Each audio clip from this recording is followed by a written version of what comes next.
Hello and welcome to another edition of Exotic Gardening UK, Yorkshire Kris Weekly.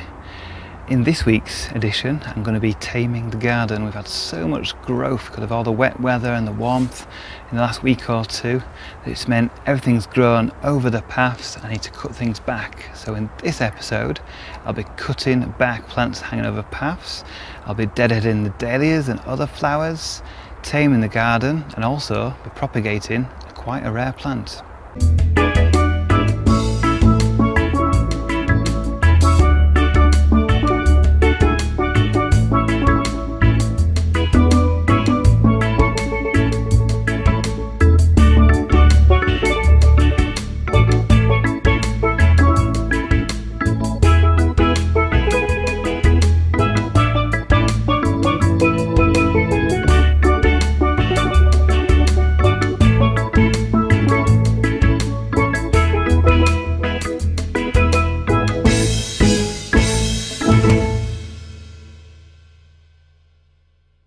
Here I've got an Ensete hiniba banana and I've got this Gunnerer manicata. I'm just going to prune back this Gunnerer manicata leaf just so you can see the hiniba banana a bit better. And as you can see, these are big, tough, very rough leaves.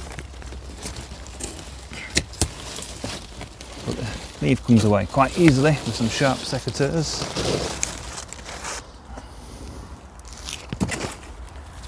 And behind it we've had this banana sort of fighting for space, jostling with a Gunnerer here.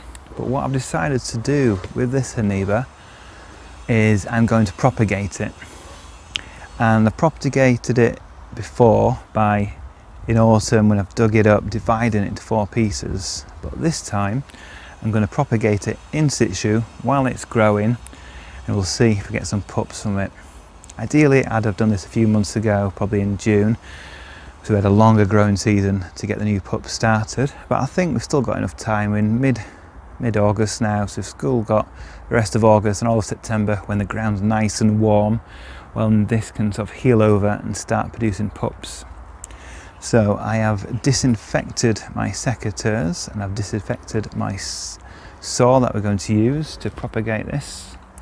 So I'm just going to take off a couple more Gunnerer leaves here so you can see that better, and then we're going to take off the leaves here of the banana, and it looks a bit drastic but it is. Just going to cut right across here. Don't need any of this foliage whatsoever. I'll leave this leaf here, and I could just cut across the base all in one go, but just cutting all these leaves off one by one just so they'll fit easier in the recycling.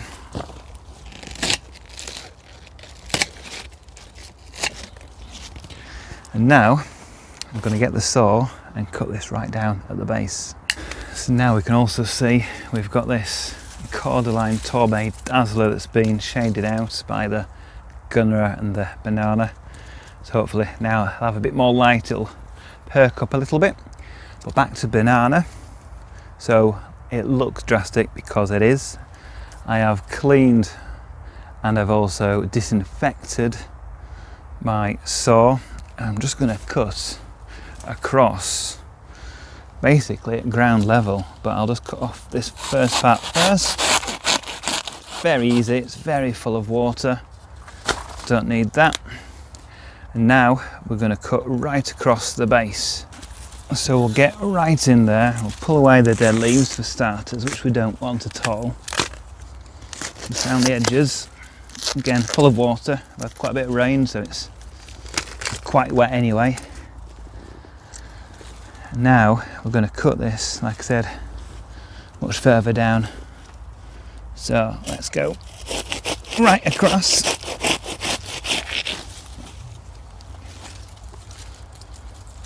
There we are, got a very wet base of this Ensete banana. Again, just pulling away the dead parts around the edges. And you can see the concentric sort of leaf bases making up the base, the trunk or pseudo stem of this banana. And now I'm going to butcher it further, so we're going to cut through like this, right through the centre.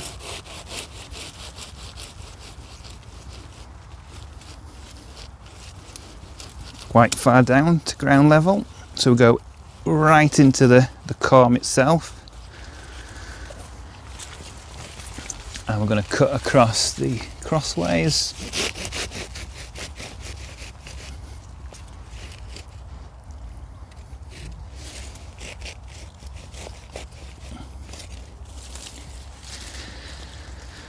And I think I need to go a little bit further, so I'll just cut off a little bit more.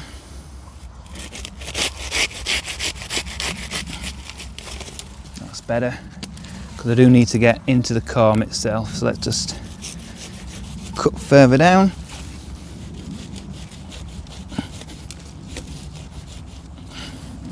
Which is much harder than these stem bases, sorry, these leaf bases. The corm underneath is much tougher. I can feel I'm into that now. So now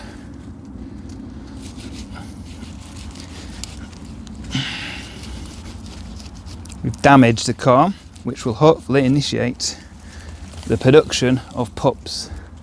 So I'm going to try to keep this a bit dry, so I've got a plastic covering which I'll just put over the top.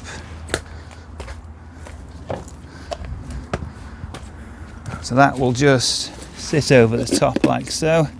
I'll just tidy this up, and fingers crossed in a few weeks' time we'll start seeing pups forming. Now, believe it or not, this is one of the main paths down the garden. And as you can see, now we're moving through summer, things have really grown and probably taken over this path and need cutting back.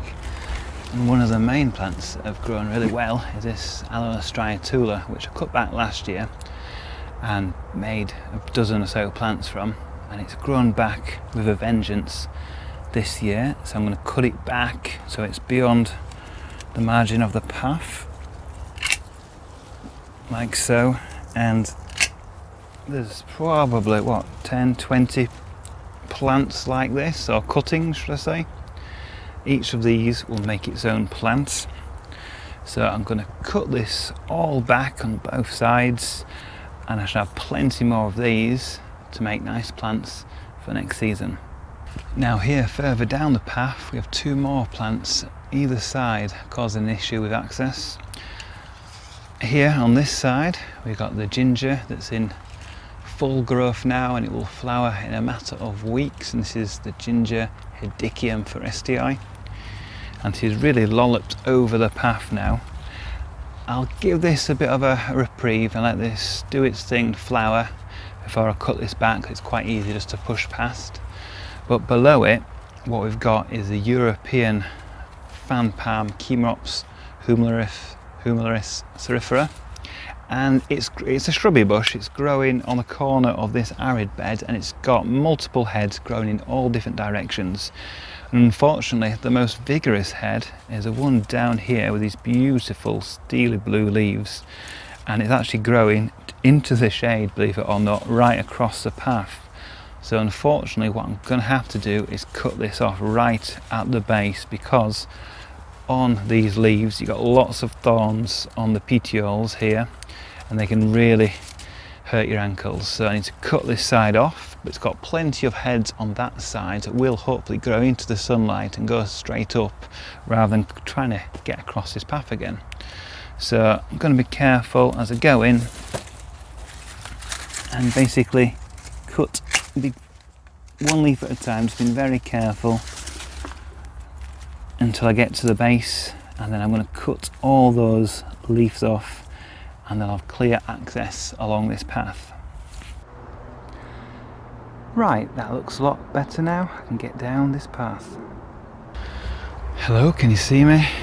Probably not. I'm hiding behind the Trachycarpus Princeton hybrid leaves that are growing in pretty much full shade at this point. And these are huge leaves. These are about 1 metre across because they're in the shade. I think that's why they've grown extra large, but they're way over the path now. So unfortunately, until this palm gets a trunk above my head height, any of the big leaves coming out this way are going to have to be cut off. The ones, the other sides, they're fine to grow into the border, but these ones are completely obstructing the path, so I'm afraid we're going to have to cut these off just so we can get access down the garden. These are wonderful leaves, really, really pretty. So if we look at that, you can see totally white underneath, huge leaves, but I'm afraid these ones were just too much of an obstruction down this part of the garden, and already just cutting those two big leaves off, you can see I can get past this part of the garden much easier. Now these dahlias have been fantastic since early July, flowering their socks off, but to keep them flowering you really do need to deadhead them, ideally every day. I've left these about 5 or 6 days now, and as you can see you've got loads and loads of spent flowers. I want to promote more flowers that carries on flowering right through October and into November if possible. And you can tell the difference between ones that have flowered and which ones are buds by the shape. So a flower bud is like a little bun shape, round, like that, nice and compact. And then the elongated ones here, these are the ones that have flowered, and if you press them, lots of liquid comes out. So you want to cut those off right back to the base, not just the flower head, and then leave the ones that are yet to flower to open up in a day's time.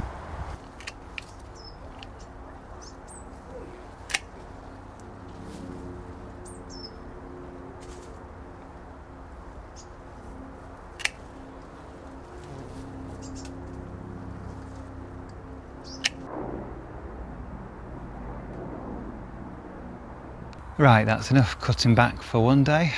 Join me next week, we'll be doing more in the garden.